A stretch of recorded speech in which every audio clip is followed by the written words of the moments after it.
2021년 4월 13일 일본에서 날라온 날벼락 같은 소식. 安全性を確保し、政府を挙げて風評対策を徹底することを前提に海洋放出が現実的と判断し、 일본 정부가 후쿠시마 원자력 발전소에 쌓인 130만 톤의 방사능 오염수를 약 30년에 걸쳐 해양에 방류하겠다는 계획을 발표한 것이다.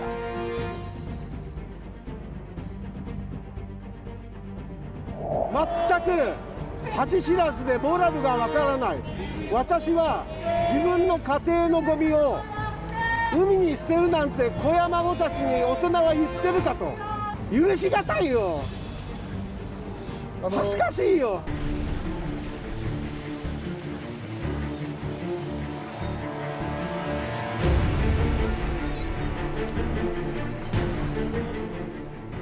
2021년 3월 11일 일본은 거대한 재앙과 마주했다.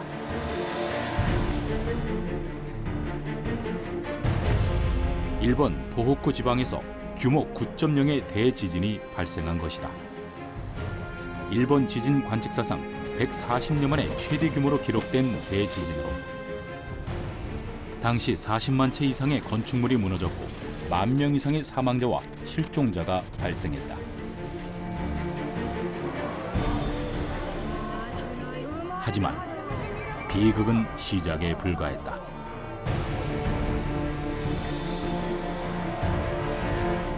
대지진은 일본 내 해역의 해저 지각에 큰 변동을 일으키며 거대한 쓰나미를 만들어냈고,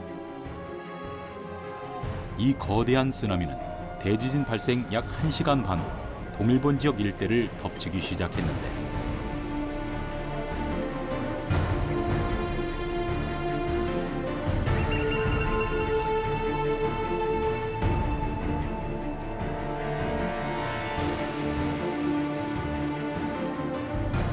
무엇보다 가장 큰 문제는 지진이 발생한 인근 지역에 후쿠시마 원자력 발전소가 자리하고 있었던 것이다. 다행히 쓰나미가 덮치기 전 이미 후쿠시마 원전의 전원은 지진을 감지해 자동으로 셧다운되었고, 핵연료봉 냉각을 위한 비상 전력 시스템이 가동되기 시작했다. 그런데 이때 예상치 못한 문제가 발생했다. 大きな津波が迫っています。まもなく捉えました。大きな津波が2波3波に分けて迫っているのが確認できます。 지진이 일어난 지 약 90분 만에 높이 15m에 달하는 거대한 쓰나미가 원전을 덮치면서 침수가 시작됐고, 얼마 지나지 않아 원전의 비상전력 시스템마저 모두 마비됐다.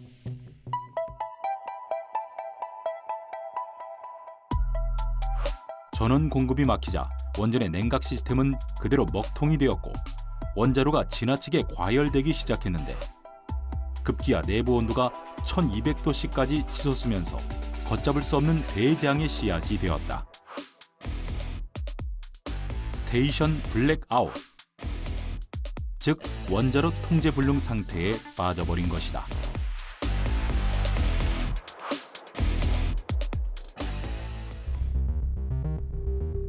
(2011년 3월 12일) 후쿠시마 제1원자력발전소 1호기가 폭발했다.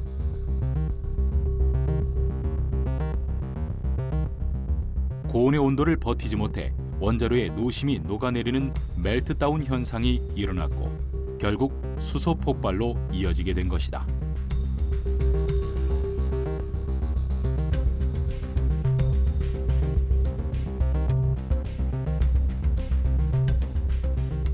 (3호기가) 폭발했을 때 방사성 물질이 외부로 새나가지 못하도록 봉쇄하는 역할을 하는 경남 용기가 최초로 파괴됐다.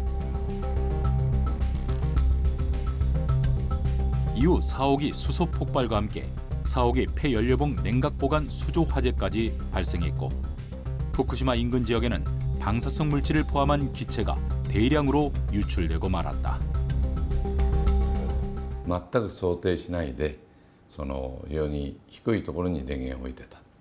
でこれは今裁判の中でもですね、そういう高い津波が来る可能性が、そんなことはそう簡単に来ないだろうと言って無視して、対策を練ってなかった、そういう意味では人災です。つまり人間の判断、あるいは今回の場合でいうと東電の判断が誤っていたことが原因で起きた人災だと私は思っています。 전원 공급이 차단되면서 원자로의 냉각 기능이 멈춰섰을 때 바로 해양수를 투입해 원자로의 온도를 낮췄다면 사고의 피해는 훨씬 줄어들 수 있었던 상황. 하지만 도쿄전력 측은 원전의 영구 손실과 피해를 복구할 때 막대한 비용이 들 것을 우려해 빠르게 대처하지 못했고 원전이 과열되고 약 30시간이 지나서야 뒤늦게 해양수를 냉각수로 투입했다. 그러나 이미 뜨거워질 대로 뜨거워진 원자로를 지키기엔 역부족이었던 상황. 원전을 운영했던 도쿄전력과 일본 정부의 미흡한 대응으로 그 피해가 더욱 커질 수밖에 없었던 최악의 원전 사고.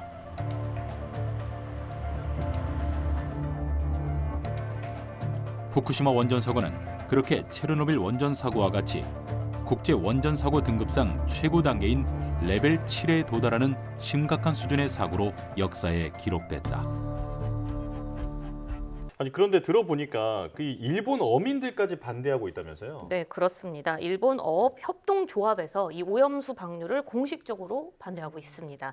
물론 이 오염수 자체가 문제다. 아직은 너무 오염이 돼 있는 상태다. 깨끗하지 않다. 안전하지 않다라고 지적하는 어민들도 물론 있지만 실질적으로 이 조합에서 반대를 하는 이유는 어업에 미치는 피해가 너무 크다는 건데요. 이 최근에서야 겨우 이 후쿠시마 어업 관련 이미지들이 회복이 되고 있는데 다시 나빠질까 봐 걱정을 하고 있는 겁니다. 네, 그런데 원래 일본 정부가 피해 지역 주민들과의 협의 없이 오염수를 방류하지 않겠다 이렇게 밝혔었는데요. 지금도 여전히 지역 주민들이 방류를 반대하고 있는데 약속을 깨고 지금 일본 정부가 방류를 하겠다고 한 거거든요. 이유가 좀 있을까요? 네, 이 도쿄전력이 말하는 가장 큰 이유는 사실 이 오염수가 매일같이 만들어지고 있고 또 이를 저장하고 있는 이 탱크의 용량이 거의 다 찼기 때문에 이제 더는 방류를 미룰 수 없다 이렇게 밝히고 있습니다. 이 후쿠시마 원전은 폭발 이후로 지금은 이제 핵 분열은 멈춘 상태지만 아직도 붕괴열이라는 게 발생을 하고 있습니다. 그러니까 뜨거워지는 핵 연료봉을 식히기 위해서 냉각수가 계속해서 들어가야 된다는 거죠. 여기에 이 폭발 사고로 인해서 원자로 건물에 균열이 발생을 해서 그 틈으로 들어가지 않아야 되는 지하수도 흘러 들어가고 있는 상황입니다. 그러다 보니까 지금의 후쿠시마 원전에서는 방사능이 들어가 있는 방사능 물질이 들어가 있는 이 냉각수에 지하수가 함께 섞이면서 매일같이 오염수가 밖으로 배출이 되고 있고 늘어나고 있는 상황입니다. 이 사고 초기에는 이 지하수의 양도 엄청 많았기 때문에 하루에 한 500톤 이상의 지하수가 이 오염된 원전을 타고 지나가서 흘러나왔다고 하고요. 지금은 그래도 한 150톤 수준으로 줄어들었다고 합니다. 이 줄어든 이유는 이제 아무래도 연료봉이 좀 식었기 때문이거든요. 이렇게 방사능에 오염된 물이 이 도쿄 전력 주장에 따르면 이 탱크에 따로 담아서 저장하고 있다 이렇게 볼 수 있는데 지금 이 도쿄 전력이 구비해 놓은 탱크가 한 1,600개 정도고요. 이 용량이 137만 톤입니다. 근데 이게 벌써 97% 가까이 다 찼다고 해요. 기존 탱크가 다 찼으니까 그럼 탱크 더 지어서 보관하면 되지 않나 이 생각이 들 텐데 이 도쿄전력은 이 폐로 준비를 해야 하니까 그러니까 이제 식은 연료봉을 꺼내서 해체하고 이 폐로를 하는 과정을 해야 하기 때문에 원전 부지 내에 탱크를 더 지을 땅이 없다. 그래서 더 늦기 전에 오염수를 방류를 해야 한다. 이렇게 주장하고 있습니다. 그래도 다른 방법을 찾는 게 더 좋지 않을까 이런 생각이 들긴 하는데 어쨌든 일본이 방류를 결정한 상황에서 일단 일본은 오염수를 정화해서 안전한 상태로 만들어서 배출하겠다라는 계획인 거죠? 네, 그렇습니다. 우선 일본 정부가 이 방류하기로 계획한 오염수의 총량은요. 132만 톤입니다. 엄청 많은 양인데 한꺼번에 방류하는 건 아니고요. 이 방류를 30년에 걸쳐서 방류를 할 겁니다. 대충 나누면 하루에 한 120톤 정도의 물을 방류를 할 것으로 예상이 되는데요. 지금으론. 그리고 일본 정부에서는 또 2번을 걸쳐서 이 방사성 핵종을 제거한 뒤 바닷물로 희석을 해서 안전한 수준에서 방류를 하겠다 이렇게 주장을 하고 있습니다. 현재 도쿄전력은요 다 핵종 제거 설비 알프스라는 이 장비를 이용을 해서 오염수에서 방사성 물질 62종을 처리한 뒤에 이 남은 물을 저장 탱크에 보관 중입니다. 이렇게 처리된 오염수를 바닷물로 희석을 하고 1km 정도 길이에 되는 해저 터널을 통해서 후쿠시마 연안에서 멀리 떨어진 이 태평양 앞바다에 방류를 하겠다 이렇게 하고 있는 건데요. 네. 이 문제는 이 알프스가 제거하지 못하는 방사성 핵종이 있다는 겁니다. 많이 들어보셨겠지만 삼중수소인데요. 예. 이 삼중수소는 이제 어떠한 방식으로도 지금은 제거할 수 있는 방법이 없기 때문에 반감기를 통해서 자연스럽게 줄어들거나 아니면 바닷물에 희석을 해서 농도를 줄이는 방법밖에 없습니다. 네. 이 도쿄전력은 희석을 통해서 삼중수소 농도가 기준치의 40분의 1로 줄어들기 때문에 해양 방류에는 문제가 없다고 주장하는 겁니다. 네, 어쨌든 지금 일본 정부가 굉장히 과학적 근거를 들면서 방류에 대한 계획을 설명하고 있는 건데요. 결국 중요한 건 뭐 일본 정부와 도쿄전력이 얼마나 오염수 방류를 또 계획적으로 과학적으로 성실히 수행할지 그 여부에 달려 있는 것 같은데요. 이에 대한 신뢰가 그렇게 크지 않다고요? 네, 그렇습니다. 우선 이 알프스를 처리한 오염수를 현재 저장 탱크에 저장 중이라고 아까 말씀드렸죠. 네. 이 알프스에서 방사성 물질을 62종 제거한다고 분명히 말씀드렸잖아요. 그러면 이 저장돼 있는 탱크에 저장돼 있는 물, 그러면 삼중수소 말고는 대부분의 방사성 핵종은 다 제거된 깨끗한 물이어야 된다고 생각이 들겠지만 네. 실제로 그렇지 않았다는 게 문제입니다.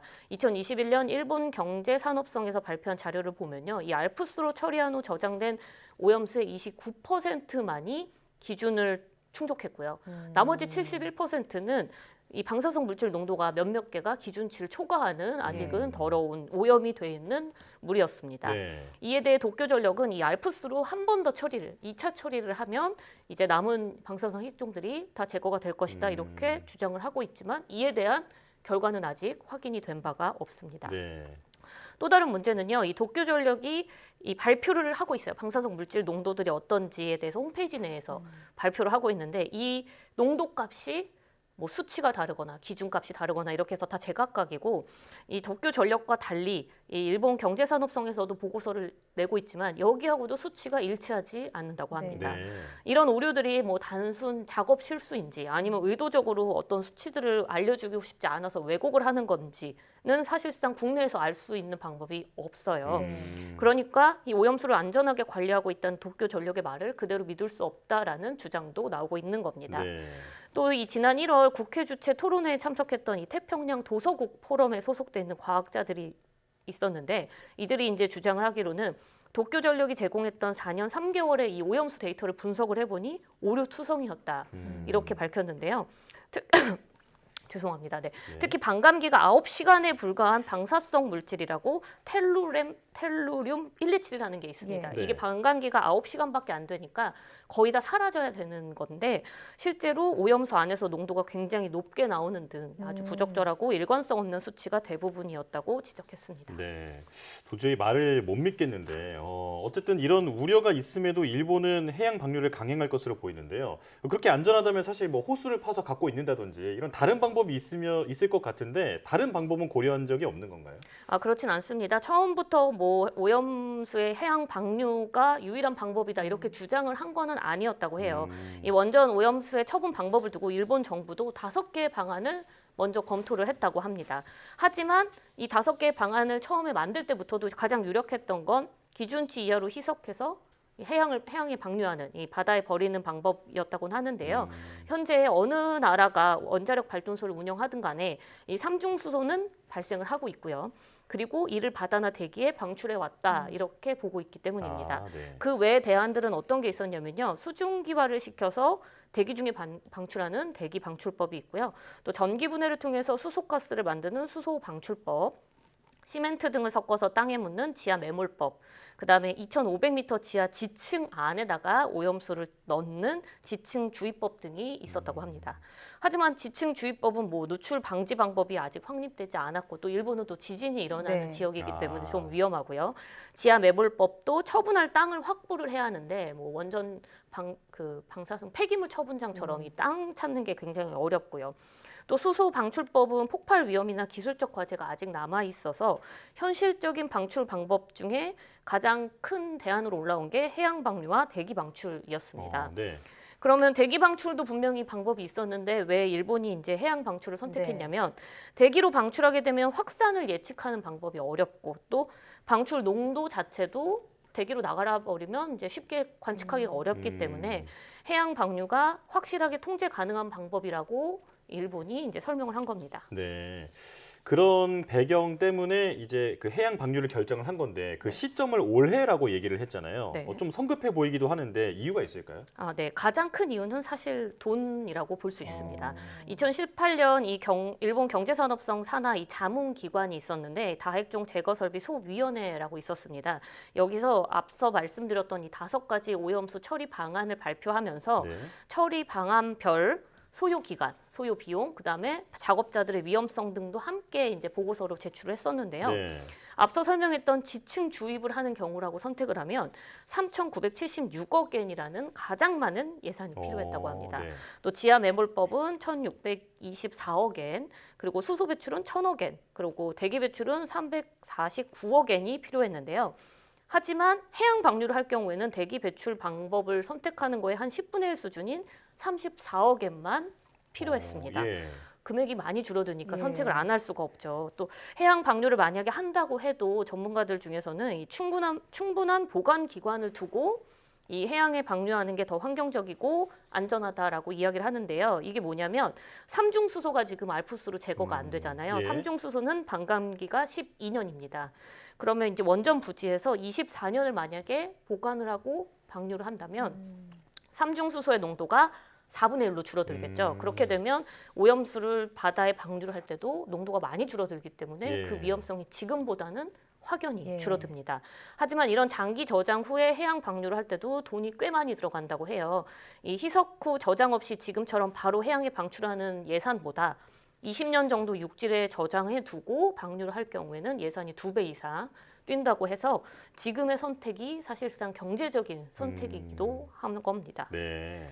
네, 어쨌든 이 원전 오염수 방류가 굉장히 안전을 최우선에 두고 해야 되는 결정인데 여기에 돈이 좀 포함된다는 게 좀 안타깝기도 합니다.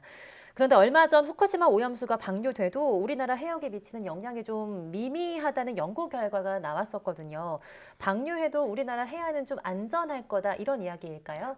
네, 이 수치로만 보면 안전하다고 볼 수 있습니다. 이 지난달 한국방재학회에서 발표된 연구 내용이었거든요. 네.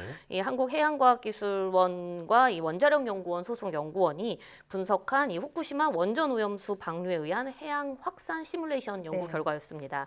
이 시뮬레이션은요, 이 후쿠시마 원전 발전소에서 약 1km 앞 바다에 삼중수소를 일본 정부가 계획한 대로 연간 최대 방출량인 22조 베크렐을 10년 동안, 앞으로 1년이 아니라 앞으로 10년 동안 방류한다는 조건으로 시뮬레이션을 돌려본 겁니다. 네. 그 결과 방출 2년 후부터 0.0001 베크렐의 농도가 국내 해역에 일시적으로 유입이 됐고요.